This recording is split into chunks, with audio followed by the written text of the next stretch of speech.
Hey, boys and girls, this book is called Follow the Drinking Gourd. Story and pictures by Jeanette Winter. Follow the Drinking Gourd, a Trumpet Club special edition. Long ago, before the Civil War, there was an old sailor called Peg-Leg Joe who did what he could to help free the slaves. Joe had a plan. He'd use hammer and nail and saw and work for the master, the man who owned slaves on the cotton plantation. Joe had a plan. At night, when work was done, he'd teach the slaves a song that secretly told the way to freedom. Just follow the drinking gourd, it said. When the song was learned and sung all day, Peg-Leg Joe would slip away to work for another master and teach the song again. One day, a slave called Molly saw her man James sold to another master. James would be taken away, their family torn apart, just one more night together.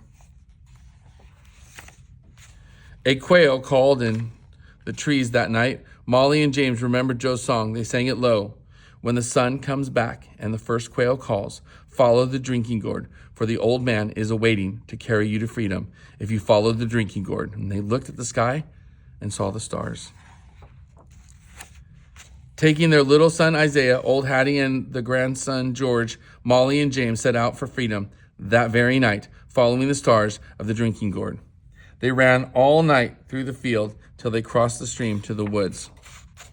When daylight came, they hid in the trees, watching, listening for the master's hounds set loose to find them.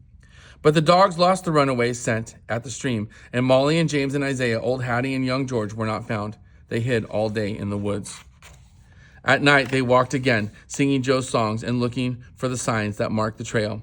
The riverbank makes a very good road. The dead trees will show you the way. Left foot, peg foot, travel on. Follow the drinking gourd.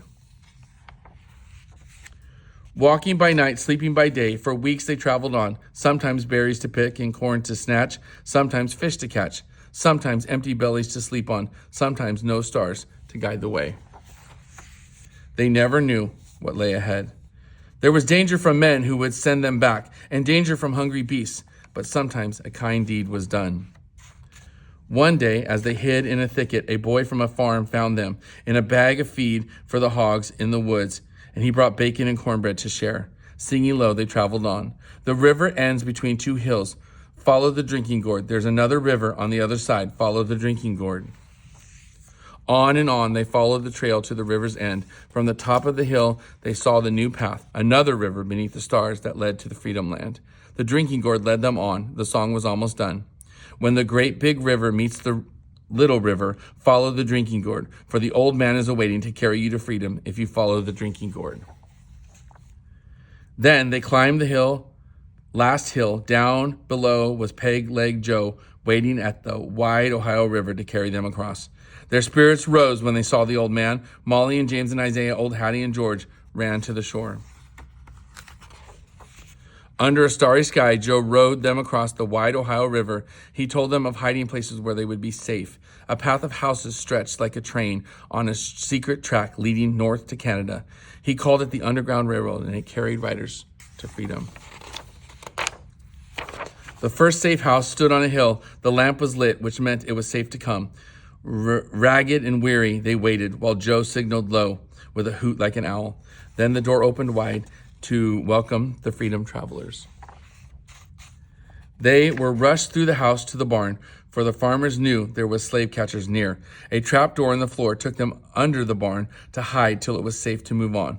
Then Peg-Leg Joe went back to the river to meet others who followed the drinking gourd. With danger still near, too close for ease, the farmer sent the 5 travelers on. He drew a map to show the way north on the midnight road to the next safe house, just over 2 hills. This time, James called a signal, a hoot like an owl, that opened the door to the Quaker farm. The travelers were led to a secret room, hidden behind shelves.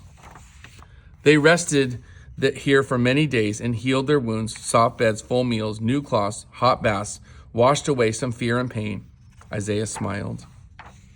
When they were strong, they traveled again from house to house on the Underground Railroad, still following the drinking gourd north. Sometimes they traveled on foot, sometimes by cart. The wagon they rode near the journey's end carried fruit to market, and the runaways to freedom. At last they came to the shores of Lake Erie. Molly and James and Isaiah, old Hattie and young George, climbed aboard the steamship that would carry them across to Canada to freedom. 5 more souls are safe, old Hattie cried.